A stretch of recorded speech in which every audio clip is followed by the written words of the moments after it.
किशनपुर गांव में सुरेश नाम का एक शख्स बैलगाड़ी चलाया करता था। उसके दो बैल टन्नू और मन्नू थे जो सुरेश की गाड़ी खींचते थे। सुरेश उन्हें अपने बेटों की तरह समझता था, पर परेशानी सिर्फ ये थी कि उसकी बैलगाड़ी पर कोई बैठना अब पसंद नहीं करता था, क्योंकि किशनपुर में अब टोटो या ऑटो जैसी गाड़ी आ गई थी। सुरेश बहुत निराश होता था, पर फिर भी वो रोजाना हिम्मत जुटा के निकलता था। ऐसे ही एक रोज, अरे ओ चाचा, बैलगाड़ी पर चलोगे क्या? अरे सुरेश, ये बस पास के गांव में जाना था अपनी बेटी के यहाँ। तो आइए ना चाचा, मैं पहुंचा देता हूँ। बस 20 रुपए में आपको जल्दी छोड़ दूंगा। अरे नहीं नहीं, इस बैलगाड़ी में तो मैं दोपहर तक भी नहीं पहुंच पाऊंगा, मुझे जल्दी जाना है। अरे ओ टोटो वाले, पास के गांव में जाओगे क्या? हाँ चाचा, जाऊंगा, पर 50 रुपए लगेंगे, इससे 1 रुपया भी कम नहीं लूंगा। हाँ ठीक है भाई, जल्दी तो पहुंच जाऊंगा ना, चलो मुझे ले चलो।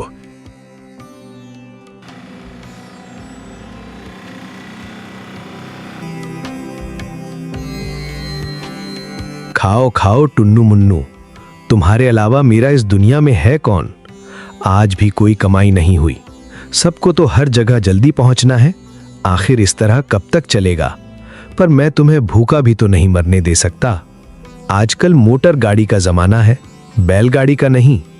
मैंने चाचा को बोला 20 रुपए में पहुंचा दूंगा, और उस टूटू वाले ने 50 रुपए मांगे। वो फिर भी उसके साथ चला गया। अगर गांव के सब लोग ऐसे ही टोटो पर जाने लगे तो मैं जीऊंगा कैसे? और अगर मैं मर गया तो तुम लोगों का ख्याल कौन रखेगा? सुरेश, ओ सुरेश, मेरा पैसा कब देगा तू? मेरा पैसा हैं? नमस्ते जमींदार साहब, कृपया मुझे थोड़ी मोहलत और दे दीजिए।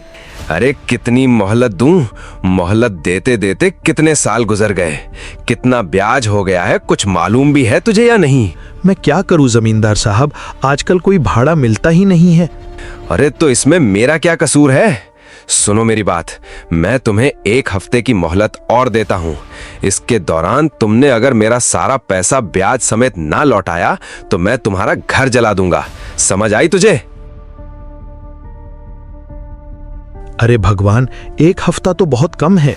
मैं इतना सारा पैसा कैसे जुटाऊंगा इतने कम समय में? मेरी मदद कीजिए। अरे ओ दादा, मेरी बैलगाड़ी में बैठ जाइए। ओ दादा, 10 रुपए ही दे देना। आइए बहन जी, आइए ना, मैं छोड़ देता हूं, बैठिए। अरे बस बस बस भाई, लक्ष्मीपुर जाओगे क्या? हाँ ना दादा, जाऊंगा, पर 40 रुपए लगेंगे। अरे दादा, मेरी बैलगाड़ी में बैठिए, आधे पैसों में पहुंचा दूंगा। अरे सुरेश, जितना मर्जी गला फाड़ के चीला लो, कोई नहीं बैठेगा तुम्हारी इस बैलगाड़ी में। हाँ भाई, मैं तो चला। भाई साहब, आप ही बैठ जाओ मेरी बैलगाड़ी में, पैदल से तो जल्दी ही पहुंचा दूंगा, 10 रुपए में ही पहुंचा दूंगा।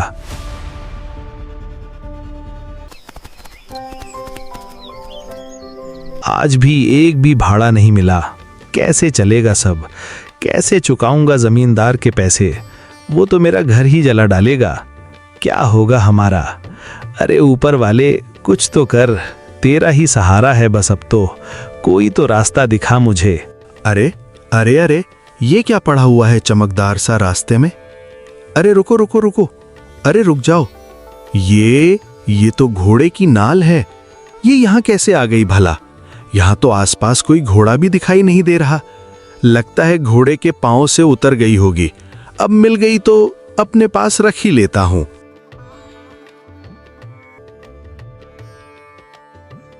ये तो एक और घोड़े की नाल रास्ते में गिरी पड़ी है। हाँ, ये तो बिल्कुल वैसी ही घोड़े की नाल है, पर घोड़ा अपनी नाल यहां कैसे छोड़ गया? खैर, रख लेता हूं। ये तो कुल मिला के 8 नाल हो गईं। ये कैसे हो गया? मेरे 2 बैल हैं और उनके 8 पांव भी, और ये नाल भी 8 हैं। अब मुझे ये नाल मिल तो गई हैं, क्यों ना मैं इन्हें टिन्नू और मन्नू के पांव में लगा दूं, देखा जाएगा जो होगा।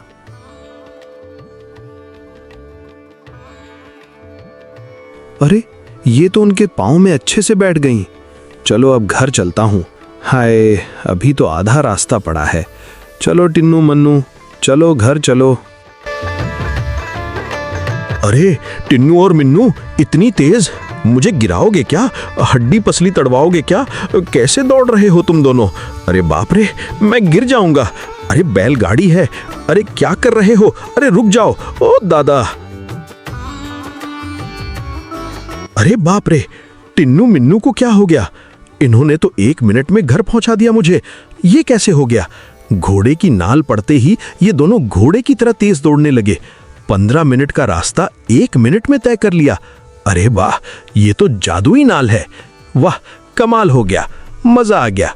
अब तो सबको टोटो से भी तेज पहुंचा दूंगा।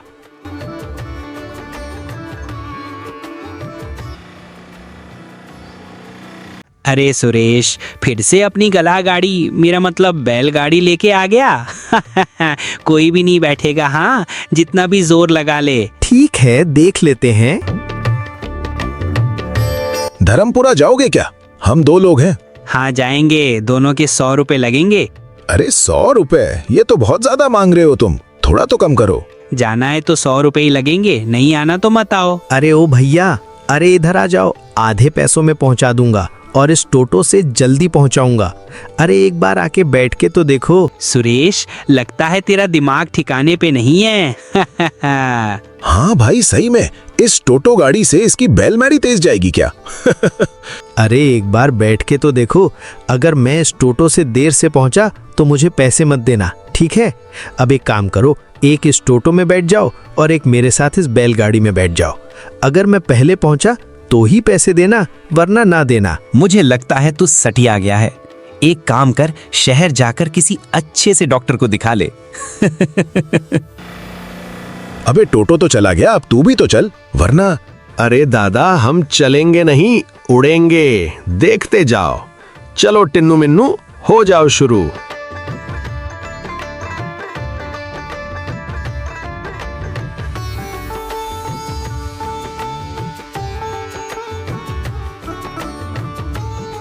अरे सुरेश, ये कैसे हो गया? ये तो असंभव है। सब हो सकता है दादा, सब हो सकता है। इस दुनिया में सब हो सकता है। मैंने कहा था ना, मेरी बैलगाड़ी पे भरोसा करो। देखा ना, पहुंचा दिया ना 1 मिनट में। अब लाओ मेरा पैसा। अरे वाह, जादू है ये तो। ये बात सबको बतानी चाहिए। पूरे गांव में सुरेश की जादुई बैलगाड़ी की बात फैल जाती है। सब लाइन लगा के खड़े रहते हैं सुरेश की जादू बैलगाड़ी में बैठने के लिए। सुबह से लाइन में खड़े रहते हैं लोग। थोड़े ही दिनों में सुरेश बहुत से पैसे कमा लेता है और जमींदार को ब्याज समेत पैसे देकर अपना घर भी बचा लेता है। और उधर दीपक का काम ठप हो जाता है। दीपक के टोटो में अब कोई बैठना ही पसंद नहीं करता। अब दीपक सुरेश का नुकसान करना चाहता है। बेटा सुरेश, आज तो तुझे मैं अच्छा मजा चखाता हूँ। जादुई बैलगाड़ी, हाँ, इस बैलगाड़ी को चला के तूने मेरा धंधा चौपट कर दिया। अब तू देखता जा मैं क्या करता हूँ। तेरे टीनू मीनू को मैं गांव के बहुत दूर कहीं छोड़ के आऊंगा तो उन्हें ढूंढ भी नहीं पाएगा और फिर मेरा रास्ता साफ। अरे धीरे धीरे, मेरी जान लोगे क्या? आराम से चलो। अरे गिराओगे क्या? पागल हो गए हो, धीरे हो जाओ। अरे मेरी जान हलक में अटक रही है। अरे धीरे चलो। अरे कोई बचाओ, कोई है? कोई तो रोको इनको, मुझे बचा लो। अरे रुक जाओ। अरे इसे रोके कैसे? अरे मुझे डर लग रहा है। अच्छा, तो रात में चोरी करने आए थे। आया मजा मेरी बैलगाड़ी की सवारी करके। सुरेश भैया, तुम्हारे बैलों को रोको। सुरेश भैया रोको इन्हें। सुरेश भैया, मैं दोबारा ऐसा नहीं करूंगा। सुरेश भैया, कोई तो रोको। अरे रुक जाओ टिन्नू मिन्नू। माफ कर दो सुरेश भैया, मुझसे बहुत बड़ी गलती हो गई, माफ कर दो मुझे। लगता है अब तुम अपना सबक बहुत अच्छे से सीख गए हो दीपक। ये दोनों बैल मेरे बेटों की तरह हैं। ऐसा नहीं कि कोई भी आए और इन्हें अपने साथ ले जाए। इसीलिए इन्होंने तुम्हें अपनी पीठ पे बिठा करके इतना घुमाया। अब तुम सारी जिंदगी ही घूमते रहोगे। अरे भाई, मुझसे बहुत बड़ी गलती हो गई। मैं इस गांव में टोटो तो क्या, खुद भी नहीं चलूंगा। तुम अपनी बैलगाड़ी को लेके यहीं रहो, मैं कहीं और चला जाता हूँ। उसके बाद से दीपक गांव में नजर नहीं आता है। और सुरेश सुख शांति से अपना बैलगाड़ी चलाते हुए उस गांव में वास करता है।